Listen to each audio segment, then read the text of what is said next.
Isang mapagpalang umaga mga idol, ito ay gamutan sa Batangas kung saan nga pinagtulong-tulungan ng lahat ng aming miyembro ang mangkukulam na gumagambala sa taong pinahihirapan dito sa ating pasyente.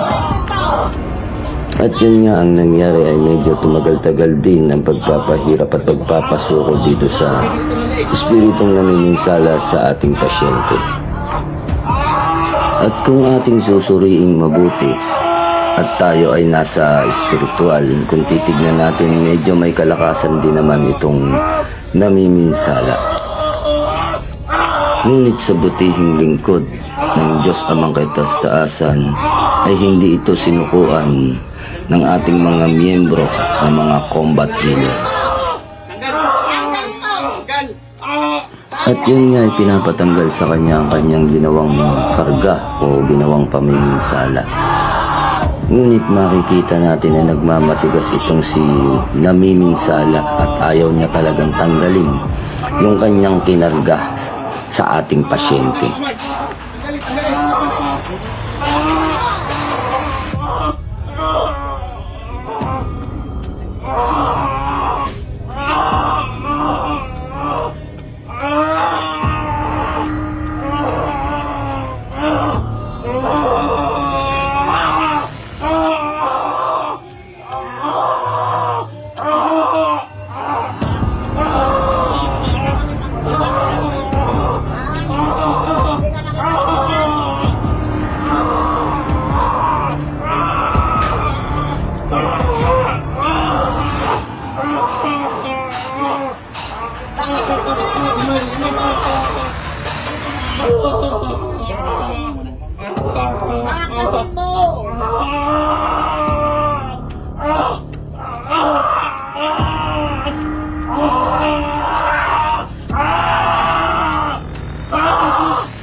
At dahil sa pagmamatigas ng namiminsala ay nagdeklara na ng gilit itong ating miyembro.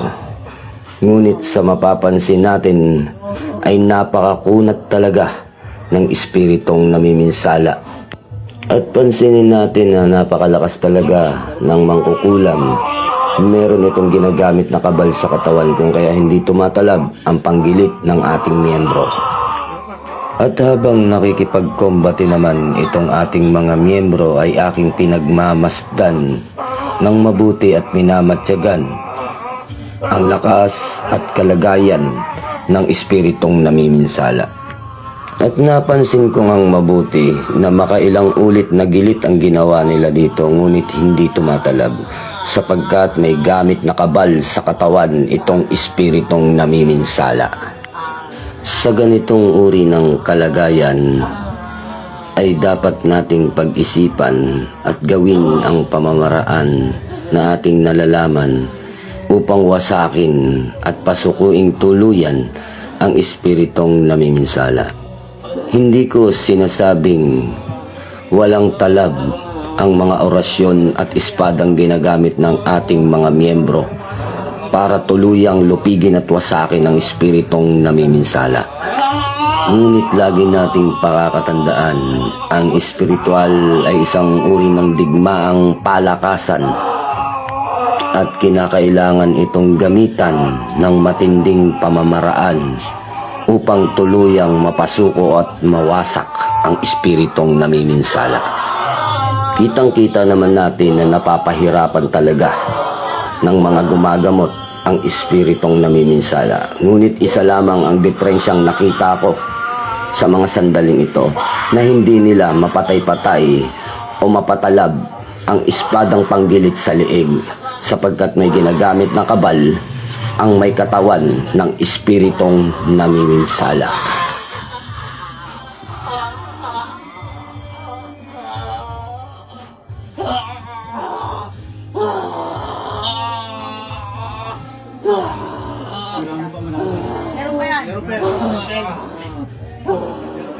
Meron pa yan.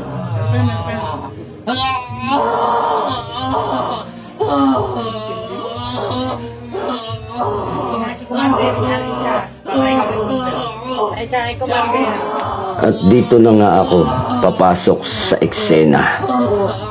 Unang pamamaraan sa ganitong kalagayan ay tudlain muna ang kapangyarihan ng espiritong namiminsala.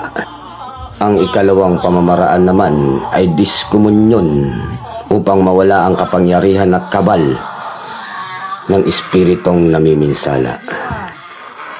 At saka natin gamitan ng panggilit upang tumalab na at tuluyang mapatay ang namiminsala.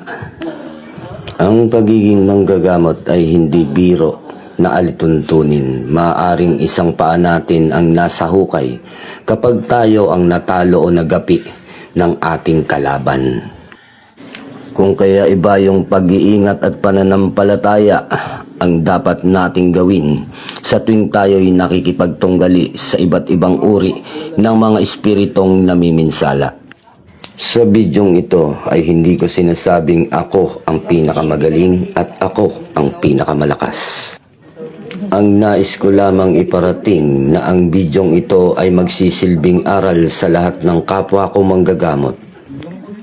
Alisin ang kumpiyansa sa ating sarili at patatagin ang baluting espiritual at manalig sa kapangyarihan ng Amang Kaitaas-taasan.